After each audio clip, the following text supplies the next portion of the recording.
¿Qué tal, chavos? Como les comenté, les iba a estar enviando algunos videos sobre ejercicios que resuelvo y algunos de teoría, pero antes de eso me gustaría retomar un poco los dos problemas que les envié hace unas semanas sobre dos temas en específicos, que el primero es respecto a los balances de sistemas cerrados.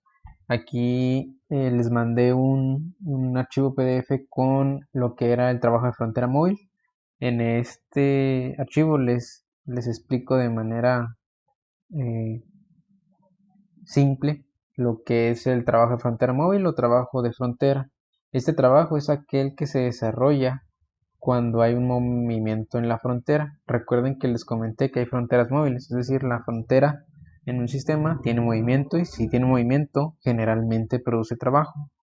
Este trabajo es el que se llama de frontera móvil. Generalmente es debido a la expansión o la compresión en un sistema. ¿Sí? Eh, el trabajo de frontera móvil se define como el producto de la presión y un diferencial en el volumen del sistema. En algunos libros lo pueden llamar como frontera móvil o en algunas les llaman trabajo PdV debido a esta ecuación, es decir, esta P es la presión absoluta y este es un diferencial de volumen, es decir, un cambio en dicho volumen. ¿Sí? Bueno, en ocasiones lo ponen en respecto a una integral. Generalmente el trabajo de frontera móvil se pone como W, su índice B minúscula. Y básicamente es un trabajo, es la integral de la presión por el diferencial del volumen, como les mencionaba, entre dos puntos, ¿no? Es decir, podrá decirse que es el área total bajo la curva del proceso 1,2 en un sistema, ¿no? Básicamente es el área. Si tuvieran ustedes un diagrama PV, sacan esa área bajo la curva y esa área bajo la curva, pues sería el trabajo de frontera, ¿no? Pero bueno, aquí les envié un problema donde se aplica trabajo de frontera móvil, así como las ecuaciones de un sistema cerrado. Y lo voy a explicar brevemente para pasar un poco a los calores específicos de líquidos y sólidos, un problema sencillo. Bueno, el problema respecto al balance del sistema cerrado nos dice, un dispositivo de cilindro émbolo contiene 25 gramos de vapor de agua saturado que se mantiene a una presión constante de 300 kilopascales. Se enciende un calentador de resistencia eléctrica dentro de este cilindro y pasa una corriente de 0.2 amperes durante 5 minutos desde una fuente de 120 volts. Les dice también que al mismo tiempo ocurre una pérdida de calor de 3.7 kilojoules. Y el inciso A les dice muestre que para un sistema cerrado el trabajo W y el cambio de energía interna delta U en la relación de la primera ley se puede combinar en un término delta H para un proceso a presión constante. Y por último nos dice que determinemos la temperatura final de vapor. Ojo, aquí en el inciso A nos pide demostrar una ecuación que en otros problemas la usé. Eh, nos pide demostrar esa ecuación y después sacar la temperatura. Ojo, voy a analizarlo por pasos y tratar de explicarlo de manera sencilla. Bueno, primeramente lo primero que tenemos que saber es que es un recipiente estacionario, es decir, no hay movimiento. Recuerden que cuando es un recipiente estacionario no hay cambio en la energía cinética y no hay cambio en la energía potencial. ¿Por qué? Porque es estacionario. Estos cambios de energía cinética y de potencial pues son igual a cero, no hay más. Entonces, recuerden que el cambio en la energía en un sistema va a ser igual a la suma de la energía interna, como les dije, más la energía cinética, más la energía potencial. Es decir, es la suma de los cambios de la energía interna, de la energía cinética y de la energía potencial. Pero como la energía cinética y la energía potencial son cero, nos queda que el cambio en la energía en ese sistema va a ser igual al cambio en la energía interna. ¿Sí? Entonces aquí el detalle es ver qué más interfiere en este sistema. Ojo, recuerden las ecuaciones del cambio en la energía. Sí sabemos que el cambio de energía va a equivaler al cambio en la energía interna, pero recuerden que ese cambio en la energía del sistema es igual a la energía que entra menos la energía que sale. ¿Sí? Entonces, bueno, ¿Qué entra aquí? Se supone que hay un calor y se supone que hay un trabajo de frontera. Ojo, el calor generado por el calentador de resistencia eléctrica es un calor de entrada. ¿Por qué? Porque se supone que hay una resistencia eléctrica que va a calentar este vapor de agua saturado, que se mantiene una presión constante. Aquí está el dibujito. Este resistencia pues va a calentar ese vapor, ¿no? Entonces que al momento de calentar va a generar un calor y ese calor es de entrada. ¿Qué va a haber de salida? Pues bueno, va a haber un trabajo de frontera y el trabajo eléctrico. ¿Por qué? Al momento de calentar ese vapor saturado se supone que esta frontera va a ser móvil. ¿Por qué? Se va a expandir y ¿qué va a pasar? Va a subir, ¿no? Entonces va a haber un trabajo de frontera y aparte un trabajo eléctrico. ¿Por qué? El trabajo eléctrico ustedes lo han visto en electricidad y magnetismo. Es un trabajo que se genera debido a la resistencia eléctrica. ¿Sí? Entonces, ¿qué va a pasar? Ese trabajo, ¿qué va a ser? La suma del trabajo de frontera y el trabajo eléctrico. Son negativos los dos porque recuerden que los trabajos que hace el sistema son negativos. Recuerden siempre, el trabajo que hacen el sistema son negativos. Y eso, chequenlo en la teoría que les expliqué, la convención de signos. Cuando un sistema realiza trabajos, esos trabajos son negativos. ¿Sí? Bueno. ¿Y qué les dije del trabajo de frontera en la teoría que puse ahorita? Que el trabajo de frontera es igual a la presión por un volumen, un diferencial de volumen.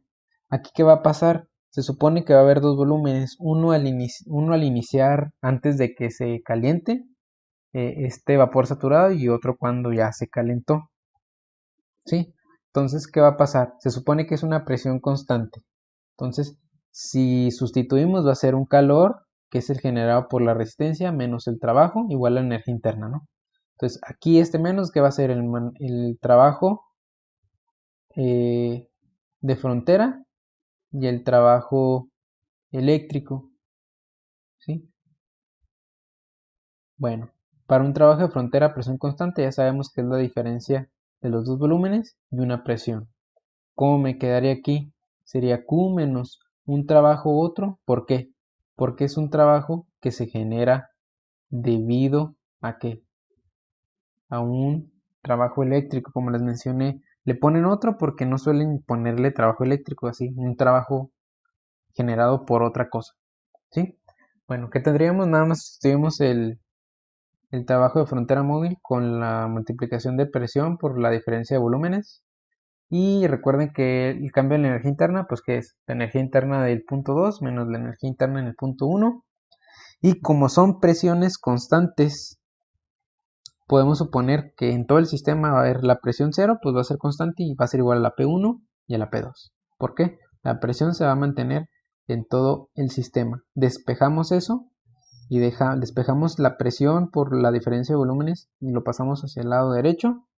Y nos va a quedar lo siguiente. Ojo, esta P0, vuelvo a repetir, la podemos cambiar por P2 y P1 dependiendo de qué volumen estemos. Si estamos con el volumen 2, pues le ponemos una presión 2. Si estamos con un volumen 1, con una presión 1. Ojo, y nos queda de la siguiente manera. Va a ser un calor generado por esa resistencia eléctrica menos un trabajo provocado por otra cosa igual a una presión 2 por volumen 2 menos presión 1 por volumen 1 más energía interna 2 menos energía interna 1. Y si ahí separamos y todos los subíndices 2 los ponemos entre paréntesis, ¿qué va a ser? U2 más presión 2, B2 menos U1 más P1, P1. ¿Sí? Y recuerden que la entalpía se define como esta ecuación que hemos visto bastante. La entalpía es igual a la energía interna más presión por volumen. Recuerden que este es en energía, si nosotros la hemos visto por energía por unidad de masa, recuerden que cambia minúscula, pero aquí estamos manejando puras energías, aquí en puro kilojoule. Entonces, ¿qué va a pasar? Estos se equivalen a ¿qué? H, en entalpías, pero en el punto 2 y en el punto 1. Entonces, recuerden que aquí la palabra otro se refiere al trabajo eléctrico, como mencioné anteriormente. Entonces, la ecuación que nos piden demostrar es esta. calor menos un trabajo producido por otra cosa, en este caso un trabajo eléctrico, va a ser igual a ¿qué? A la diferencia de las entalpías. Esto en kilojoules, recuerden, estamos en mayúsculas, todo en kilojoules. Si cambiamos a minúsculas, aquí cambiaríamos ya a kilojoule sobre kilogramo. ¿Sí? Básicamente la mayoría de los problemas que tiene un balance de energía de sistema cerrado se resuelven así. Fíjense, ya obtuvimos el inciso A y nos pide el B, la temperatura final de vapor. ¿Qué va a pasar aquí? El detalle aquí, chavos, es de que hay que sacar esa otra forma de trabajo que es el trabajo eléctrico, ¿no? Como ustedes saben y ya lo han visto, supongo en electricidad y magnetismo, la potencia eléctrica es igual al voltaje por la intensidad, pero buscamos trabajo. Recuerden que en clase les comenté que la potencia es igual a un trabajo entre un tiempo. Entonces, este trabajo va a ser ese trabajo eléctrico que nosotros queremos. Sustituimos en potencia, ya que nos va a quedar trabajo eléctrico entre T igual a V por I. Y ya el trabajo eléctrico ya lo tendríamos, sería que un voltaje por una intensidad por un diferencial de tiempo por un delta T. El voltaje nos da el problema y la intensidad nos da el problema de esa resistencia y nos dan el intervalo de tiempo. Entonces al momento de multiplicar sacaríamos ya el trabajo. En este caso 7.2 kilojoules. Ojo, aquí se van a producir dos estados, uno antes de calentar y uno después de calentar. ¿Sí? Entonces, ¿qué va a pasar? La presión en el estado 1 es de 300 kilopascales y sabemos que es un vapor saturado porque nos lo dice el problema. ¿Qué tenemos que sacar aquí? Una entalpía a 300 kilopascales, pero ojo, como es saturado, tenemos que sacar una entalpía en el estado de gas. ¿Por qué? Porque es un vapor saturado. Entonces ahí nos tendríamos que ir a la tabla A5 de vapor saturado, pero con una presión de 300 kilopascales. Vamos a buscar 300 kilopascales y ojo, vámonos a entalpía, pero recuerden que estamos en vapor. Voy a meter un poco de zoom. 300 y vapor saturado, aquí está, fíjense. Es esta columna, la última columna de entalpía, nos vamos en 300.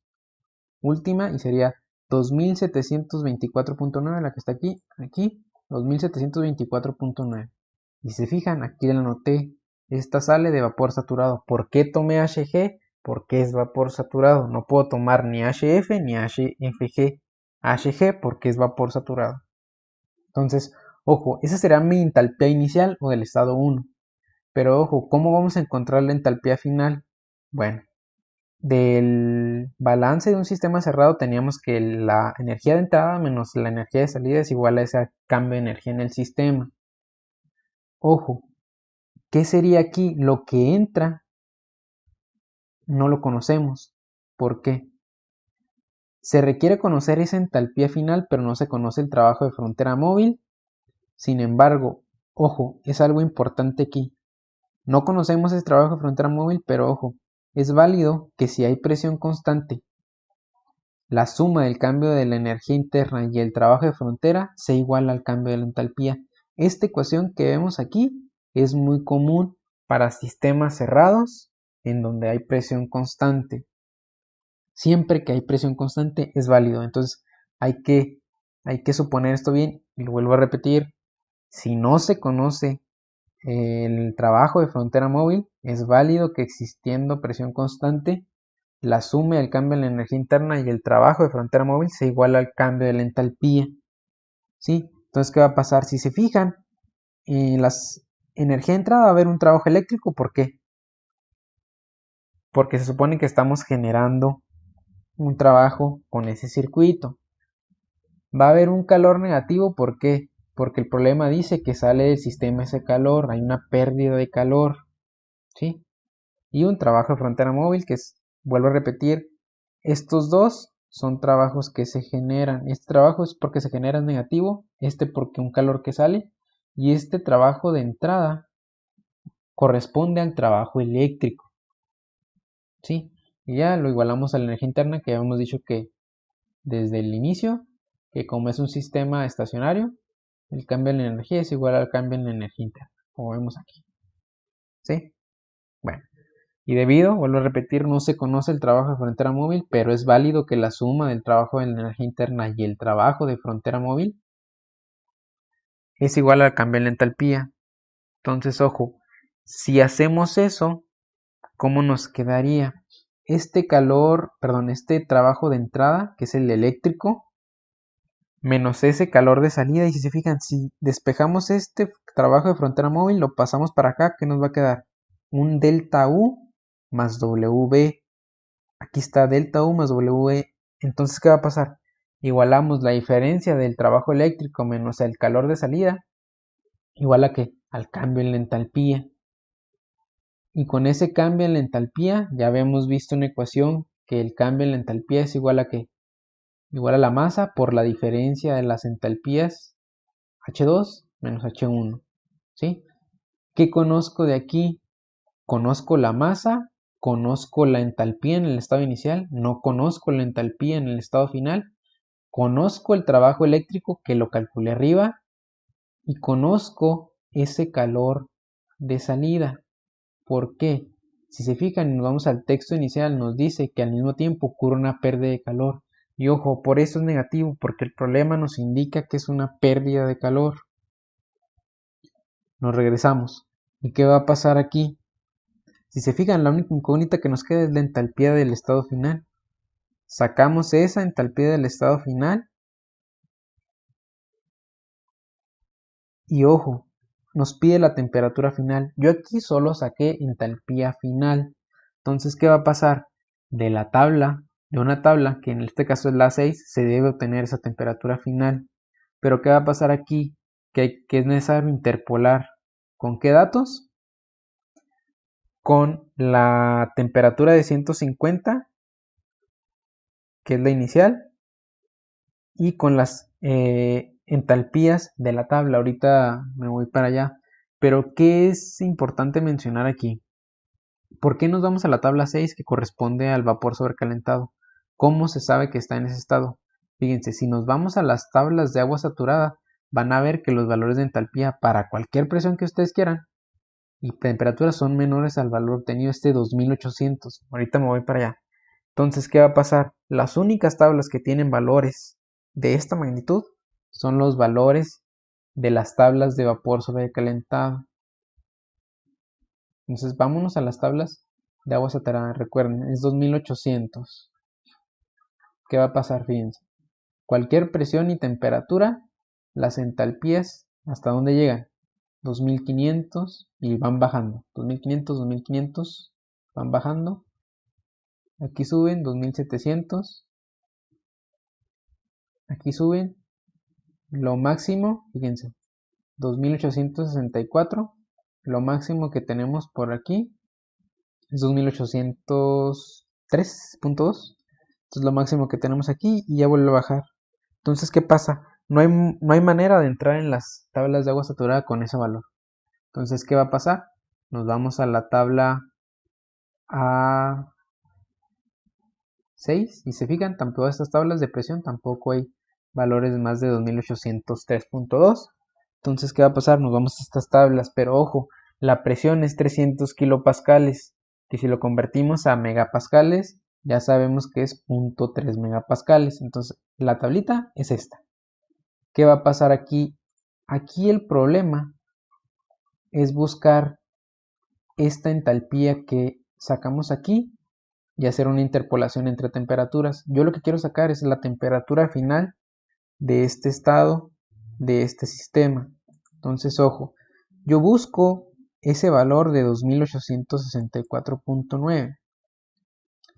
Y si se fijan, aquí es 2865 y aquí es menor. Se supone que ese 2864.9 que obtuve yo con la ecuación debe estar entre 200 y 150. Entonces aquí entre estos dos, y se fijan, es una diferencia de 1. Entonces quiere decir que debe estar muy pegado a 200 grados centígrados. Entonces, ¿qué va a pasar ahí? Hay que tomar, si se fijan, 150 grados y tenemos una entalpía de 2761.2. Aquí está. Nos vamos al de 200. Tenemos 2865.9. ¿Y cuál es la que yo obtuve? 2864.9.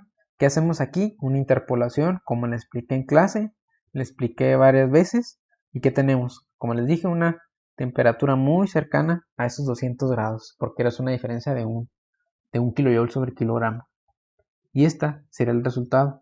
Vuelvo a repetir, tengan cuidado con estos valores. Si no están en las tablas de agua saturada, ¿cómo sabemos? Pues no hay más.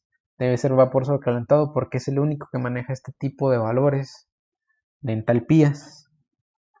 ¿Sí? Básicamente ese es este problema. Quería explicar un poco sobre la energía interna, la entalpía y los calores específicas de sólidos y líquidos. Recuerden que todo lo que vimos anteriormente eran gases ideales. Aquí en sólidos y líquidos pasa algo muy peculiar. Para sólidos y líquidos no hay calores específicos con presión constante ni volumen constante. Entonces todos estos Cp y Cv que vimos anteriormente se cambian a simplemente una C de calor específico. ¿Sí? Estos valores, y lo puse en el archivo que les mandé de la teoría. Estos valores de calor específicos para líquidos y sólidos se muestran en la tabla 3. ¿Sí? Vámonos a la tabla A3. Esta tabla. Si se fijan, aquí hay calores específicos de líquidos, así como de sólidos. ¿Sí? Sólidos y líquidos. Entonces, ¿qué vamos a hacer aquí? Ojo, son las mismas ecuaciones para gases ideales, pero en lugar de tener Cv y Cp, pues tenemos una C. Entonces, ojo, lo importante aquí es de que el cambio en la energía interna es igual a SAC por el cambio de temperatura, o si quieren ver la diferencia entre T2 y T1. ¿Sí? Los cambios de entalpía. Aquí les puse varios cambios de entalpía de procesos a presión constante y a temperatura constante. ¿Sí? Estos son más aplicados, pero la más común que vamos a ver, que incluso en prepa se pueden ver problemas de esto, son la C por el cambio de temperatura. Me gustaría ver uno de los problemas más básicos, este de aquí. Fíjense, es un problema de enfriamiento con agua de un bloque de hierro. Ojo, es lo más sencillo, se aplica un balance de sistema, pero aplicando lo que es la energía interna, como ya les mencioné. ¿Sí? Bueno, recuerden esta ecuación de aquí. Ojo, esta es la energía interna por unidad de masa. Recuerden, si queremos sacar la energía interna, pues multiplicamos por la masa, ¿no? Como ya estamos acostumbrados. Entonces, ¿qué va a pasar? Nos dice, un bloque de hierro de 50 kilogramos a 80 grados se sumerge en un recipiente aislado que contiene 0.5 metros cúbicos de agua líquida a 25 grados. Determine la temperatura cuando se alcance el equilibrio térmico. Recuerden que dijimos que cuando se alcance el equilibrio térmico es cuando los dos tienen la misma temperatura final. Entonces, ojo, aquí también no nos dice nada, es un sistema estacionario, hay que suponerlo. La energía cinética es igual a 0, la energía potencial es igual a 0. Por lo tanto, el cambio de energía pues va a ser igual que el problema pasado que expliqué, va a ser igual al cambio en la energía interna.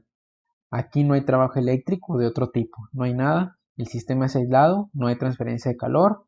Entonces, ojo, si no hay transferencia de calor, porque es un sistema estacionario en lo que no hay otro trabajo que se produzca, ni transferencia de calor del sistema porque está aislado, la transferencia de energía, es decir, la resta de la energía de entrada y la energía de salida, tiene que ser cero. ¿Por qué? Porque no hay transferencia de energía. Y aquí lo único que nos queda es que ese cambio de energía, que es la energía interna, va a ser igual a cero. De ahí tenemos que obtener esa temperatura donde se alcanza ese equilibrio térmico. ¿Sí? Entonces, bueno, ese cambio de energía interna debe ser igual a la suma de la energía interna tanto del agua como del hierro. ¿Sí? Entonces, ojo, ¿qué va a pasar aquí? Como les muestro aquí, el cambio de esa energía del sistema va a ser igual a la suma de la energía interna del hierro más la energía interna del agua. ¿Eso a qué va a ser igual? Como les mencioné, Y la ecuación que les expliqué ahorita es m por delta T. Pero ojo, eso era por unidad de masa. Aquí yo lo quiero en el puro kilojoule, pura energía, es masa por calor específico por delta T. ¿Sí? O que es lo mismo masa por calor específico por T2 menos T1. Acomodando. Recuerden que el delta O del sistema tiene que ser 0 porque no hay transferencia de calor. Entonces, ¿qué va a pasar? Va a ser la masa del hierro por el calor específico del hierro por la diferencia de temperaturas del hierro. Más la masa del agua por el calor específico del agua por la diferencia de temperaturas del agua igual a 0. ¿Sí? Ojo, nos dice que el volumen del agua es de 0.5 metros cúbicos. No conocemos la masa del agua, pero si se fijan, vámonos a la tabla A4. De la tabla A4 tenemos que el volumen específico del agua es 0.00103. ¿Por qué? Tenemos que la temperatura son 25 grados. Si se fijan aquí, es pura agua, 0.00103.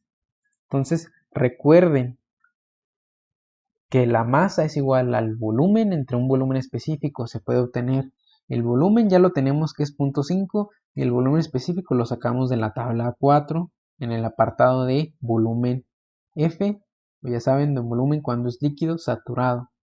Con eso sacamos que es 498.5 kilos. Ojo, tenemos la temperatura inicial del bloque de hierro que son 80 y el agua de 25 grados. Esas son las temperaturas iniciales.